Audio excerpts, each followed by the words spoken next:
COA orders return of 375 million OBP confidential funds. The Commission on Audit has disallowed 375 million pesos in confidential funds of the Office of Vice President Sara Duterte, citing serious breaches of spending rules.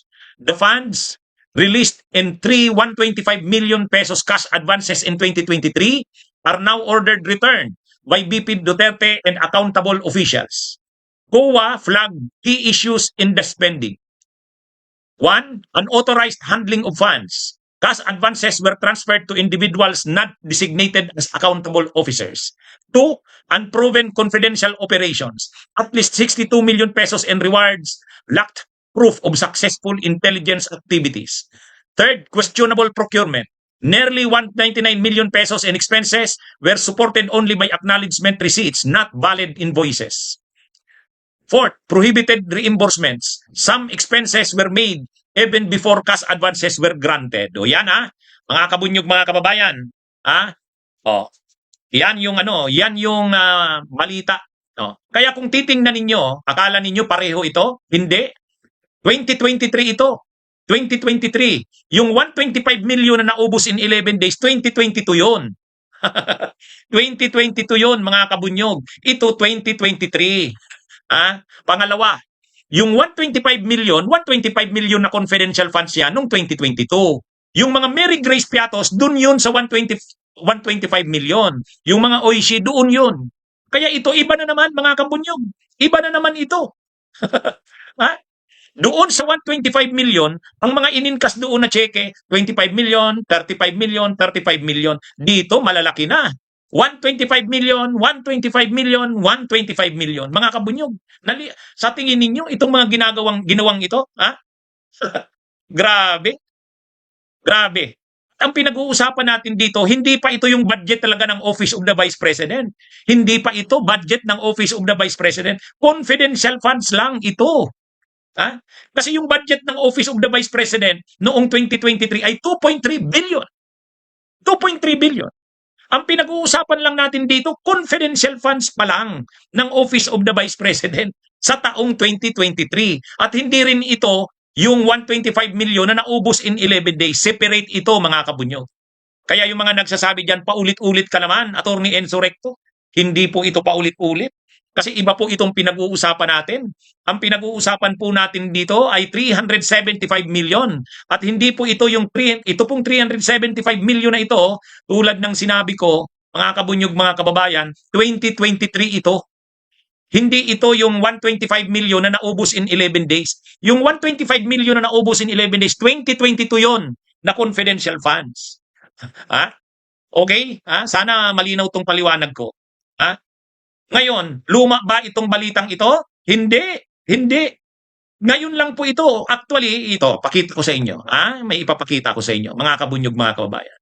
May ipapakita ko sa inyo. Ayan. Ito, tingnan nyo to, na-receive itong notice na ito ng COA. Ito yung mga pitsa nung na-receive nila. Ayan. Proof of service of copies of the notice of disallowance to the persons responsible or liable. Ito yung 4 na persons na liable. Kailan nila natanggap yung notice na ito? Si Honorable Sara C. Duterte, Vice President, tinanggap ni Lemuel Ortuño. Tingnan nyo, date received, 04-08-26. Ibig sabihin, April 8, 2026 na-receive niya. Si Miss Gina F. Acosta, SDO-OBP, 04-8-26 din. Si Miss Julieta Villa del Rey, Chief Accountant, OBP, April 13, 2026. April 13, April 8 at April 13. Katatanggap pa lang nila ng mga anong ito, mga kabunyo. Kaya hindi po ito luma. Kaya yung nagsasabi dyan, paulit-ulit ka naman, Attorney Enzo Recto. Hindi po ito paulit-ulit, mga kabunyog. Kasi itong pinag-uusapan natin dito, itong pinag-uusapan natin ay, ano po ito, mga kabunyog? Bago ito. Bagong-bago lang po. Katatanggap pa lang nila yung notice of disallowance. Notice of disallowance.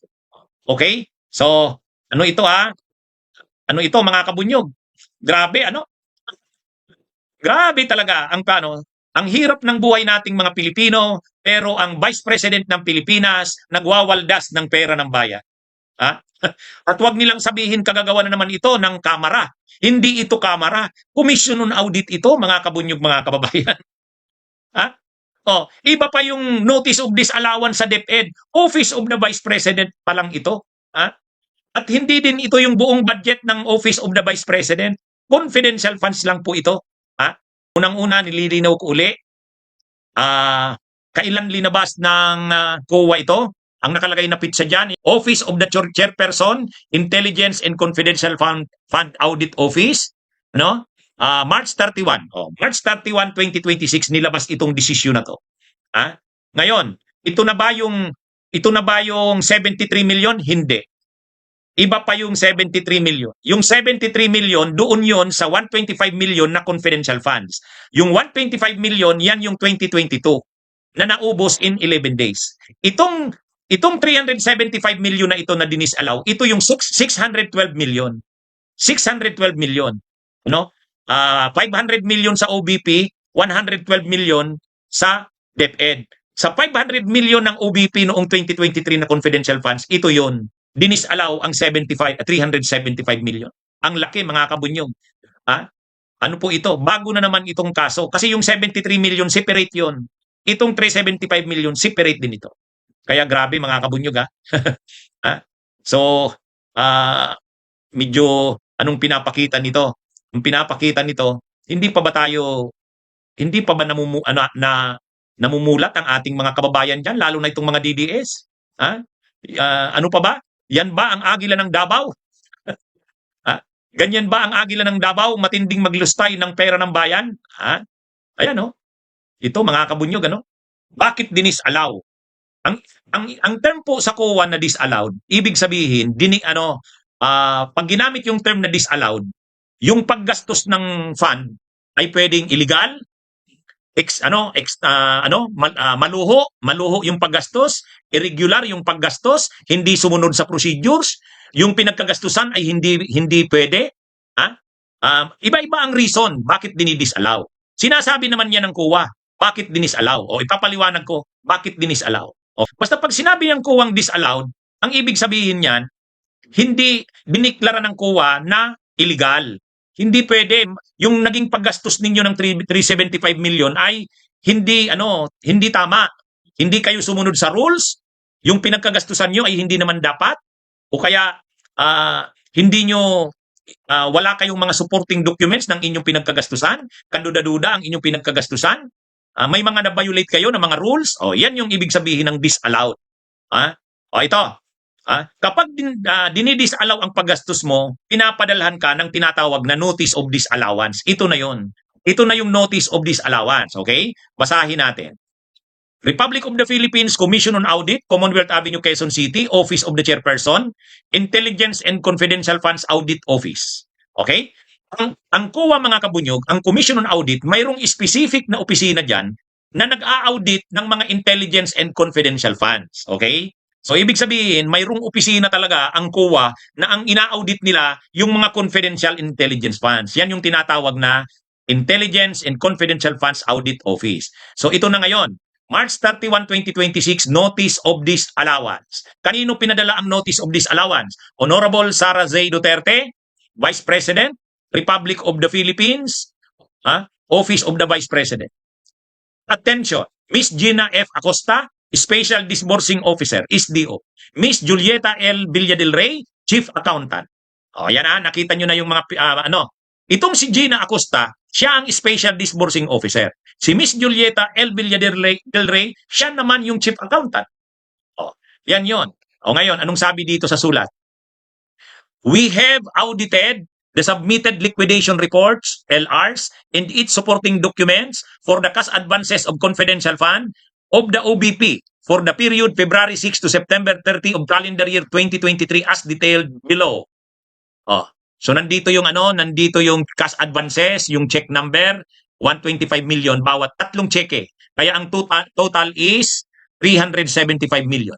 Based on the results of our evaluation, yan tong matindi, with the consideration to subsequent information given under oath during the hearings of the Committee on Good Government and Public Accountability of the House of Representatives, the amount of 375 million is hereby disallowed in audit.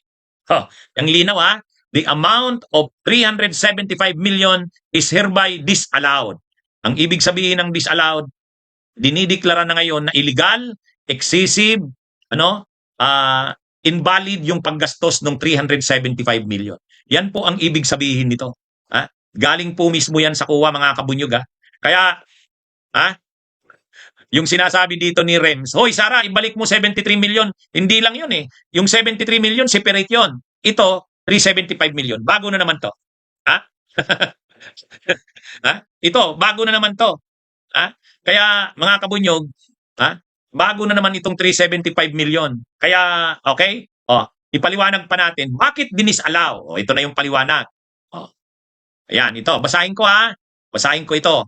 Yan, mga kabunyog. Ilakihan natin para mas mabasa ng ating mga viewers. Yan ha. The directive given by Honorable Vice President Sara Z. Duterte to Ms. Gina F. Costa to release the cash advances for confidential expenses to Colonel Raymond Dante P. Lachica, the head of the Vice President Security and Protection Group, is contrary to item 6.11 ay 6.1.1 of COA DBM DILG OCG DND Joint Circular number 2015-01 dated January 8, 2015, which provides that cash advances shall be used for specific legal purpose related to CF and or IF. Under no circumstances shall to be used for liquidation of the previous cash advance or be transferred from one accountable to another. Yan. Ito na mga kabunyog ang pinaka-violation 6.1.1. Hindi pwede na gamitin mo yung confidential funds para i-reimburse yung mga previous na pinagkakagastusan. Ang confidential funds ay hindi pwedeng bayad sa reimbursement. Hindi rin pwede na i-transfer mo ang pundong ito sa mga taong hindi naman dapat humawak ng pondo. O yan ha, sa joint circular, sa item 6.1.1. Nakuha nyo mga kabunyog ang isa sa pinaka-violation? Unang-una, ang ginawa ng mga tao ni Sara Duterte, pagkatanggap nila ng pera na 375 million, binayaran nila yung mga reimbursements. Ibig sabihin, may mga nauna na daw silang binigyan ng pera, kasi matagal na raw silang naggagastusan. So, yung natanggap nilang pera ay ginamit nila pang reimburse sa mga dating ginastusan, parang reimbursement. Bawal 'yun. Ibig sabihin, gagastusin mo lang yung pera kapag natanggap mo na. Hindi pwede na pagkatanggap mo, babayaran mo yung mga reimbursements mo. Yan? Hindi pwede yan. Kaya ang nangyari dito, ibig sabihin, ang palusot ng Office of the Vice President, napakarami na daw nilang ginastusan ng confidential funds. Kahit hindi pa raw natatanggap yung pera na yun na 375 million, may ginastusan na sila. Kaya i-reimburse nila. Bawal. Bawal. Pangalawa na bawal, mayroon tayong tinatawag na accountable officers. Ang ibig sabihin ng accountable officers, by law, by regulations, sila ang pwedeng humawak ng pera. Ang tawag yun sa Ingles, accountable officers. Ay ang humawak ng pera si Lachica. Diba dinidiscuss ko na ito sa mga vlog ko? Dinidiscuss ko na ito sa vlog ko. Si Lachica, siya ang commander ng Vice Presidential Security Group. Bakit siya ang humawak ng pera? Diba pagka-incas nung 375 million, sabi ni Gina Acosta, pinasa niya daw kay Lachica kasi yun daw ang instruksyon ni BP Sara eh. Sabi dito ng COA, bawal yun. Bakit mo pinasa sa iba? Ikaw ang Special Disbursing Officer. Diba? Ikaw yung Disbursing Officer, ikaw yung, kumbaga, si Gina Acosta bilang SDO, Special Disbursing Officer, ikaw dapat yung humahawak ng pondo. Kung may babayaran yan, ikaw ang mag-release. Kung ginawa ni Gina Acosta, pagka-receive niya ng pera, pagka-incas niya ng checking 375 million, in-instructionan daw siya ni Sara Duterte, ibigay mo kay Lachica. Si Lachica naman, tinanggap yung pera na 375 million. Anong authority ni Lachica na tumanggap nun? Ikaw ang commander ng Vice Presidential Security Group. Ang trabaho mo, protektahan ang Vice President. Hindi ka accountable officer. Yan, mga kabunyog. Malinaw na to, mga kabunyog, mga kababayan. Violation, grabe. Kaya dun palang kaduda-duda na, bakit hindi nakapasok sa opisina yung pera? At bakit ang nag-release ang tumanggap ng pera, hindi naman siya yung accountable officer na humawak ng pera? Yan na mga kabunyog. Naunawaan na natin. Sa totoo lang. Kaya yung mga nagsasabi dyan ng mga DDS, wala daw ebidensya kay Sara Duterte. Ito na oh. Kuha na mismo ang nagsasabi. Oh, ayan ha. Oh, sige, patuloy tayo. Basahin natin. Ha? Basahin natin to, mga kabunyog. Further, oh, further and notwithstanding the above matter. O yan. Ha? Ito yung pagkakasabi dito. Further and notwithstanding the above matter,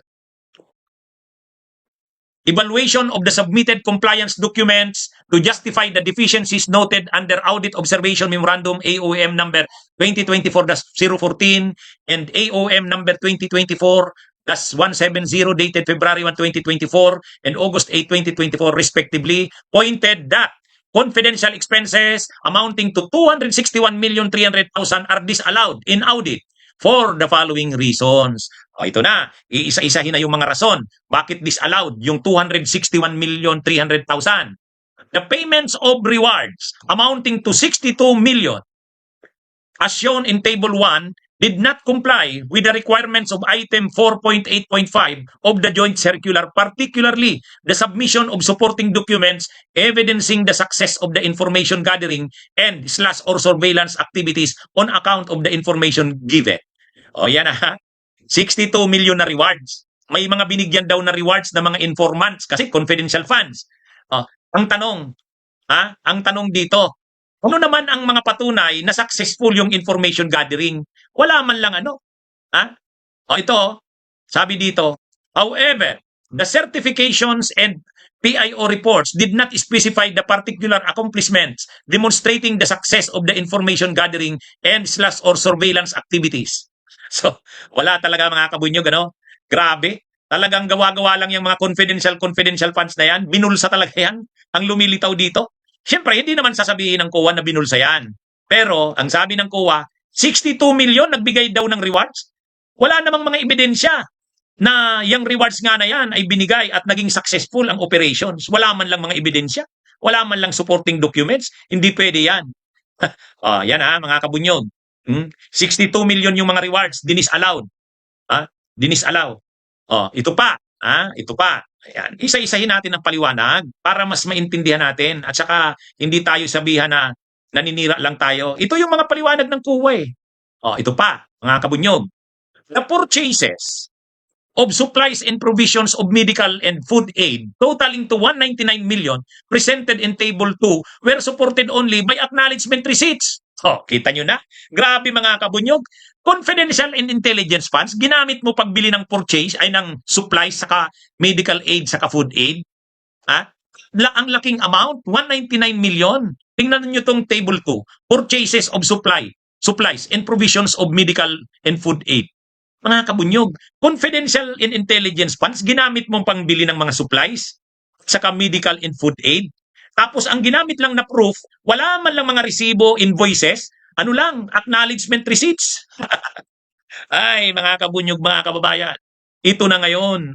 Ito na ngayon ang ano dito. Kaya, Vice President pa lang yan ng Pilipinas. And yet, ganyan na. Gumastos. Matindi, ano? Ito pa. Disbursements dated May 18, 2023 and July 6, 2023 amounting to 150 million each of the purchase of information were made prior to the grant of the cash advance on July 13, 2023. These payments indicated that the cash advance was utilized for reimbursement purposes, which is contrary to item 6.1.2 of the joint circular. The said provision provides that in no case shall a cash advance for the confidential funds be utilized as reimbursement of expenses prior to the granting of cash advance. So yan mga kabunyog, mga kababayan, naaprubahan yung cash advances July 13, 2023. Ang problema, pinalabas doon na May 18 pa, 2023, nag-release na ng mga pondo sa July 6, 2023. Ibig sabihin, yung nirelease na cash advance noong July 13, 2023, ginamit para i-reimburse yung mga nakaraang expenses. Hindi pwede yun. Bawal pala yun sa confidential funds. Hindi mo pwedeng gamitin na pang-reimburse. Bawal ang reimbursements. Nakalagay dun sa rules pala ng paggamit niyan. Kaya ang ginawa nila, mga kabunyog, matindi. Nirelease yung pondo July 23, tapos mayroon ka ng gastos May saka July 6. Bawal pala. Ayan na mga kabunyog, mga kababayan. Kaya yung mga DDS dyan, na kung ano-ano ang depensa, sige, depensahan nyo ito. Depensahan nyo ito. Oh, mas marunong pa kayo sa kuwa. Marunong pa kayo sa kuwa. Ako nga, hindi ako magmamagaling sa kuwa eh. Kasi ang kuwa, expertise nila ang pag-audit ng mga paggastos ng pundo ng bayan. At sila ang mas nakakaalam kung ano yung allowable na paggastos at ano yung disallowed. Oh, ito na yon. So ang tanong naman ngayon, ang sunod, sino-sino ang pinapanagot? Yan. 4 katao ang pinapanagot dito. Kasama na si Sara Duterte. Ipapaliwanag ko ano ang partisipasyon ng bawat isa. Ito yung mga persons liable. Importante ito mga kabunyog. Yan.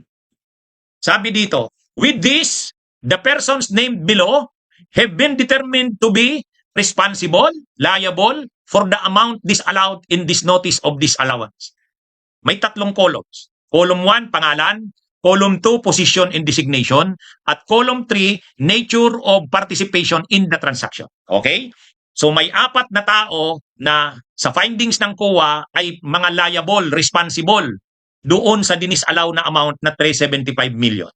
Name, Honorable Sara Z. Duterte. Position, designation, Vice President.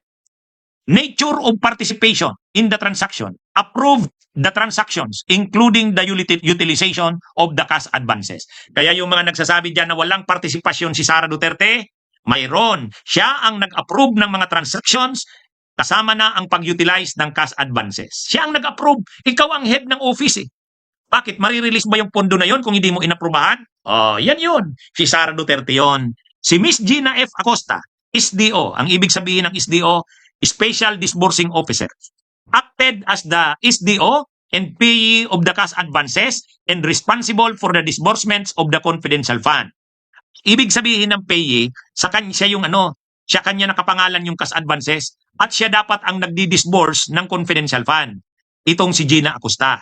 Si Miss Julieta L. Villa del Rey, Chief Accountant, certified that the supporting documents were complete and proper. Ibig sabihin, siya ang nag-certify na ang mga documents ay kumpleto, tama. Yan yung Chief Accountant.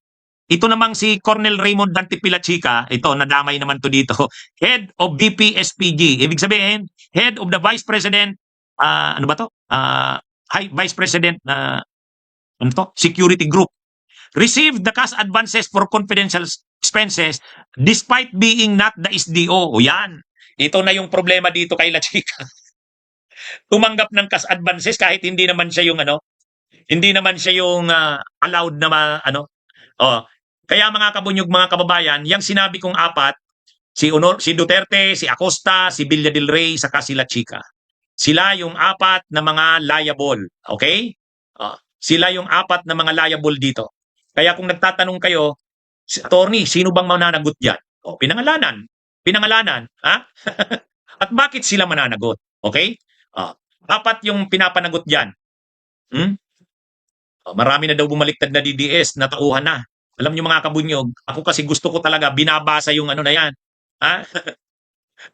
Okay? So, sino ang mga pinapanagot? Si Sara. Bakit si Sara? Siya ang head ng OBP, Office of the Vice President. Siya ang nag-approve ng lahat ng yan. Pangalawa, si Gina Acosta. Si Gina Acosta, sa kanya nakapangalan yung mga cheque. At siya dapat ang nagre-release ng pondo. Alam nyo itong si Gina Acosta, di ba sinalang ito doon sa House Committee on Good Government and Public Accountability? Tinanong ito. Madam Gina Acosta, hindi po ba dapat kasi kayo ang humahawak ng pondo na yan at kung may kailangang releasean ng pondo na yan, kayo ang nagre-release. Kasi kayo yung self-disbursing officer. Bakit po ninyo binigay kay Colonel La Chica? Ang sabi ni Gina Acosta, utos po kasi yun po ang instruction sa amin ni BP Sara. Kita nyo na? Pero hindi tamang palusot yun. Kasi ikaw yung accountable officer. Yung accountant naman, si Julieta Villa del Rey, sinertipayan niya eh. Sinertipayan ni Villa del Rey, yung accountant, na kumpleto yung mga supporting documents at tama. Liable din siya. Si La Chica naman, Colonel La Chica, liable din siya. Bakit ka nakialam dyan sa transactions na yan? Ikaw yung kumuha ng pera galing kay Gina Acosta, tinurn over sa'yo pagka-in cash, hindi ka naman member ng Office of the Vice President. Armed Forces of the Philippines ka na nakadetail sa Office of the Vice President. O dapat umayaw dapat sa ganyang trabaho sila, chika. Pero hindi siya umayaw. Yan na. Kaya sila yung mga liable dito, mga kabunyog, mga kababayan. Ha? Sila ang mga liable dito. Kaya, ha? So ngayon, anong ginawa sa kanila? Ayan. Pinadalhan na sila ngayon ng sulat. Ayan. Na-receive na nila. Yan o, nakapirma. Na-receive na ni Sara Duterte ng opisina niya 40826, ibig sabihin April 8, 2026. Si Gina Acosta na-receive niya rin April 4, 2026. Si Julieta Villa del Rey April 13, 2026. Si La Chica hindi pa yata nare-receive. Ito yung pinaka-desisyon sa kanila. Ito. Ayan mga kabunyo. Please direct the aforementioned persons responsible, liable, to settle immediately the said disallowance. Audit disallowance not appealed within 6 months or 180 days from receipt hereof shall become final and executory as prescribed under sections 48 and 51 of Presidential Decree number 1445. So, bagamat hindi, ano pa lang ito, notice of disallowance, pwede pa silang mag-appeal. Pero, ano sa tingin nyo ang magiging desisyon ng COA? Pagbibigyan kaya ang appeal? Hindi. Bakit hindi? Kasi may nauna ng ganyang kaso, yung 73 million.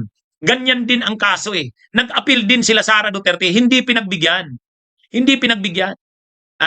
Ano yan mga kabunyog, mga kababayan? Hindi ito pagbibigyan. Kahit mag-appeal sila Sara Duterte at yung mga persons liable, hindi yan pagbibigyan. May nauna na eh. Yung 73 million doon sa 2022 confidential funds, final na.